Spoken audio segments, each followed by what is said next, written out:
Hello students, welcome back to Vidyarth. मैं हूं फराज खान, आपका मैथमेटिक्स एडुकेटर। कैसे हो सभी लोग? उम्मीद करते हैं कि आप सब लोग बहुत अच्छे होंगे और आपकी स्टडी बहुत अच्छे से चल रही होगी। तो आज हम लोग क्या करने वाले हैं, जो आपका चैप्टर 6 है क्लास 10th में ट्रायंगल, सबसे पहले चीज उसमें आपको एक मिलती है, उसको हम लोग क्या बोलते हैं, बीपीटी, है ना। बीपीटी जो है इस चैप्टर की क्या है, कह सकते हैं हम लोग इसकी जान है। यानी कि विदाउट इसके आप क्वेश्चन सॉल्व नहीं कर पाते हो। तो बीपीटी तो हमारे एग्जाम के लिए, चाहे आपका स्कूल एग्जाम हो या फिर आपका बोर्ड एग्जाम हो, उसके लिए बहुत ज्यादा इंपॉर्टेंट रहती है बीपीटी। तो इस वीडियो में हम लोग क्या करने वाले हैं, हम लोग बीपीटी यानी कि थेल्स थ्योरम को कवर करने वाले हैं। अब बात आती है, सर बीपीटी को हम लोग थेल्स थ्योरम के नेम से क्यों जानते हैं? तो देखिएगा इसका रीजन क्या है। अगर आप विद्यार्थ पर पहली बार आए हैं और आपने चैनल को सब्सक्राइब नहीं किया है तो जरूर चैनल को सब्सक्राइब करें। वीडियो अच्छी लगे तो वीडियो को जरूर लाइक करिएगा। ओके स्टूडेंट, तो देखिएगा क्लास 10 थ्योरम 6.1, ये हमारी थ्योरम 6.1 भी कहलाती है और इसको हम लोग जो है बीपीटी भी बोलते हैं, जिसको बोलते हैं बेसिक प्रोपोर्शनलिटी थ्योरम। और इसको हम लोग एक न्यू नेम यानी कि नया बोले तो थेल्स के नाम से भी जानते हैं। अगर बाई चांस बीपीटी की जगह है ना थेल्स आ जाए तो टेंशन मत लेना, वो थ्योरम 6.1 ही है, ठीक है। अब इसको हम लोग जो है बीपीटी को थेल्स क्यों बोलते हैं, तो देखिएगा basic proportionality theorem was introduced by a famous Greek mathematician. यानी कि एक ग्रीक के फेमस मैथमेटिशियन थे, है ना, उनका नेम क्या था, थेल्स था। तो उन्होंने ही क्या किया था, एक बीपीटी यानी कि बीपीटी को इंट्रोड्यूस किया था, बीपीटी को बताया था। तो उन्होंने अपना नाम ही इसको दे दिया, क्या, Thales theorem. Hence it is called Thales theorem. According to him, उनके अनुसार for any two equiangular, अगर कोई दो इक्वल एंगल ट्रायंगुलर है ना, the ratio of any two corresponding sides, और उनका क्या रेशियो की बात कर रहा है, उनके जो एंगल्स हैं उनके रेशियो की बात कर रहा है, ऑलवेज द सेम। अगर उनके रेशियो एंगल्स जो हैं वो क्या हो रहे हैं, सेम है। बेस्ड ऑन दिस कंसेप्ट, तो उसी बेस पर he gave theorem basic proportionality theorem.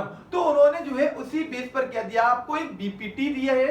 अब बीपीटी क्या बोलती है, this concept has been introduced in similar triangles, जिसमें हम लोग क्या करते हैं, जिसमें दो ट्रायंगल हमारे क्या होंगे, सिमिलर होंगे।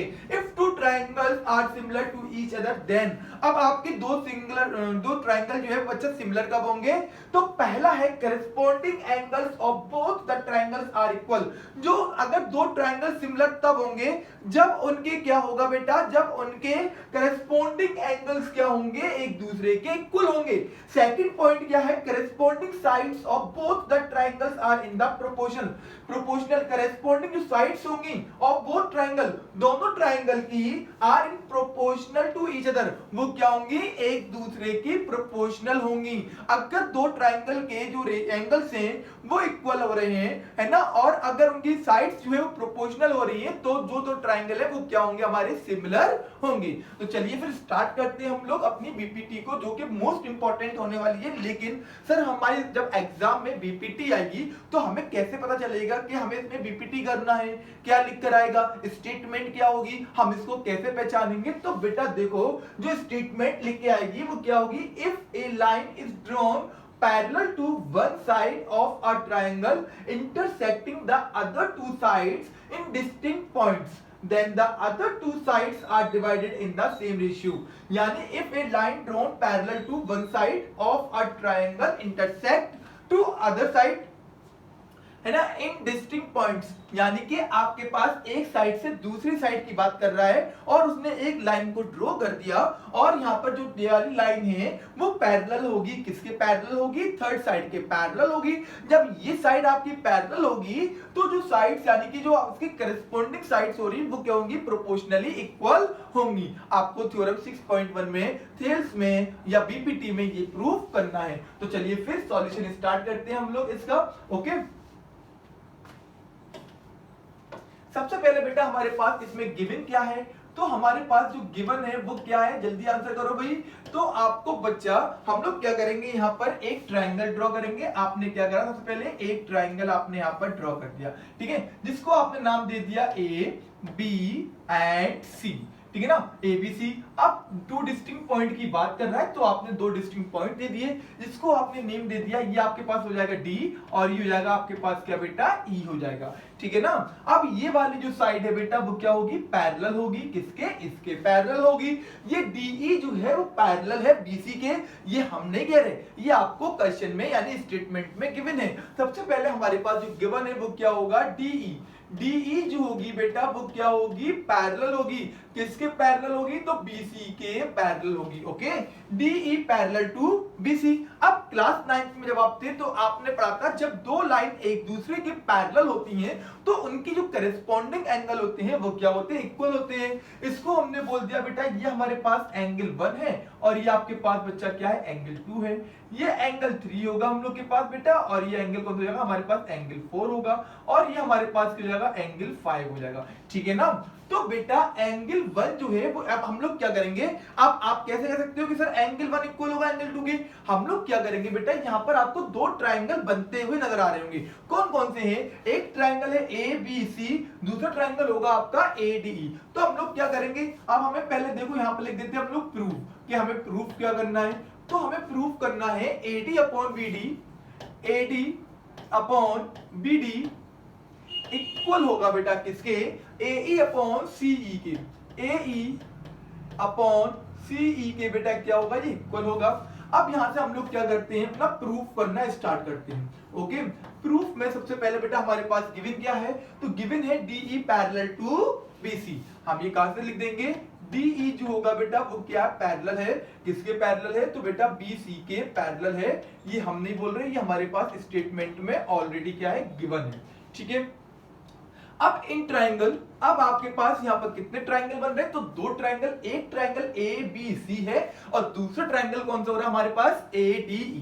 Now in triangle ABC and triangle ADE, है ना, triangle ABC and triangle ADE। बेटा ट्राइंगल ABC और ADE में कुछ आपको सिमिलर दिखाई दे रहा है, कुछ इक्वल दिखाई दे रहा है, yes why not. Angle 1 equal होगा एंगल 2 to 3 के, क्यों होगा, क्योंकि एंगल 1 इक्वल है एंगल 3 के, करेस्पॉन्डिंग एंगल बन रहे हैं, आपने पढ़ा था ना, जब दो लाइन क्या होती हैं, दो लाइन एक दूसरे के पैरेलल होती हैं तो बेटा ये वाला जो एंगल होगा वो इक्वल होता है इस वाले एंगल के, जिसको हम लोग क्या बोलते हैं, करेस्पॉन्डिंग एंगल के नाम से जानते हैं। तो हम लिख देंगे यहाँ पर बच्चा एंगल 1 जो है वो इक्वल होगा किसके, एंगल 3 के। अब रीजन क्या होगा, तो ये करेस्पॉन्डिंग एंगल है, क्या है ये, करेस्पॉन्डिंग एंगल हो गए, ओके, करेस्पॉन्डिंग एंगल हो गए, ओके। अब एंगल 2 इक्वल होगा किसके, एंगल 4 के, क्योंकि ये भी अलग अलग डिफरेंट ट्राइंगल बन रहे हैं और करेस्पॉन्डिंग एंगल्स भी हो रहे हैं, तो हम लिख देंगे एंगल 2 इक्वल होगा बेटा किसके, एंगल 4 के। इसका रीजन क्या होगा, तो ये भी क्या हो रहे हैं हमारे पास, करेस्पॉन्डिंग एंगल हो गए। एंड एंगल 5, बेटा एंगल 5 ट्राइंगल ABC में भी आया और एंगल 5 ट्राइंगल आपका ADE में भी आया, ये दोनों ट्राइंगल में लाई कर रहा है, तो हम लोग क्या बोल देंगे यहाँ पर एंगल 5 जो है वो इक्वल होगा किसके, एंगल 5 के। इसका रीजन बेटा क्या होगा, तो ये दोनों ट्राइंगल में क्या हो जाएगा हमारे पास, ये कॉमन है, क्या हो जाएगा हमारे पास, ये कॉमन है। जब तीन चीजें आपने इक्वल कर दी तो हम कह सकते हैं जो ट्राइंगल है वो क्या हो जाएंगे, सिमिलर हो जाएंगे, okay. So we can say that triangle ABC similar होगा बेटा किसके, ट्राइंगल ADE के, ओके। जब ट्राइंगल ABC सिमिलर होगा ट्राइंगल ADE के, और अभी हमने यही पढ़ा है जब ट्राइंगल ABC सिमिलर है ट्राइंगल ADE के तो उनकी जो करेस्पॉन्डिंग साइड्स होंगी प्रोपोर्शनली इक्वल होंगी। तो हम यहां पर राइट कर देंगे AB upon AD, then AB upon AD equal होगा बेटा किसके, तो AB अपॉन AD इक्वल होगा AC अपॉन AE के, AC अपॉन AE के इक्वल हो जाएगा, ओके। अब हमारे पास AB अपॉन AD इक्वल हो गया AC अपॉन AE के, क्योंकि जो उसकी करस्पॉन्डिंग साइड्स होंगी वो प्रोपोर्शनली इक्वल हो गई, ओके। जब ट्रायंगल हमारे पास क्या हो गया, सिमिलर हो गया। अब हम लोग क्या करेंगे बेटा, 1 इसमें सब्ट्रैक्ट करेंगे, 1 को इसमें सब्ट्रैक्ट करेंगे, subtract 1 from both side, right कर दो यहां पर subtract 1 from both side, okay. दोनों साइड में से बच्चा हम लोग क्या करेंगे, यहाँ पर 1 1 को सब्ट्रैक्ट कर देंगे, ठीक है ना। अब हमारे पास बेटा पहली क्या है, A B upon A D minus 1 equal होगा बेटा किसके, तो A C upon A E minus 1। A D बन रहा, ए डी हो जाएगा तो A B minus A D it's upon A B minus A D it's upon A D equal, अब ए ई बन रहा है, यहां पर ए ई हो जाएगा बेटा आपका, तो हम लोग क्या लिख देंगे, ए सी minus A E upon A ई। बेटा ये पूरी साइड जो है आपकी वो क्या है, ए बी है। ए बी में से आपने कितना माइनस कर रहे हो, ए डी को माइनस कर रहे हो, कितना बचेगा आपके पास, तो बेटा बचेगा सिर्फ और सिर्फ बी डी। तो हम लोग क्या राइट कर देंगे यहां पर, B D upon A D equal होगा ए सी माइनस ए ई। ये पूरी साइड हमारे पास क्या है, ए सी है। ए सी में से हमने किसको माइनस कर दिया, ए ई को माइनस कर दिया, कितना बचेगा हमारे पास, ओनली सी ई बचेगा। तो हम लोग क्या राइट कर देंगे यहाँ पर, सी ई अपॉन ए ई। क्या आपको यही प्रूव करना था, लेकिन हमारे पास यहाँ पर AD अपॉन BD है और यहाँ पर कितना आ रहा है, BD अपॉन AD आ रहा, तो हम लोग क्या करेंगे, इसका रेसिप्रोकल कर देंगे। तो जब बच्चा हम इसका रेसिप्रोकल कर देंगे तो क्या हो जाएगा हमारे पास, ये AD अपॉन BD इक्वल होगा AE अपॉन CE के, AE अपॉन CE के इक्वल हो जाएगा, ठीक है। तो ये हम लोग का क्या हो जाएगा बेटा, ये हो जाएगा हम लोग का हैंस प्रूव्ड, हो जाएगा हम लोग के पास ये हैंस प्रूव्ड। तो हमें बीपीटी में यही प्रूफ करना था। तो उम्मीद करते हैं बहुत अच्छे से आपको बीपीटी पूरी समझ में आ गई होगी कि हम लोग थेल्स थ्योरम को कैसे प्रूव करते हैं। उम्मीद करते होंगे कि आपको ये वीडियो अच्छी लगी हो। अगर वीडियो अच्छी लगी हो तो जरूर लाइक करिएगा और चैनल पर अगर आप पहली बार आए हैं तो चैनल को जरूर सब्सक्राइब करिएगा, क्योंकि यहाँ पर जो भी वीडियो चल रही है या आपके लिए हम जो भी कुछ तैयार कर रहे हैं उसको आप टाइमली देख सकें और आप उसका लाभ उठा सकें। तो चलिए फिर, ये तो थी हमारी बीपीटी, लेकिन एक थ्योरम और है, क्या है, कन्वर्स ऑफ बीपीटी, जिसको हम लोग नेक्स्ट वीडियो में कवर करते हैं। Okay, so thank you to all, Jai Hind.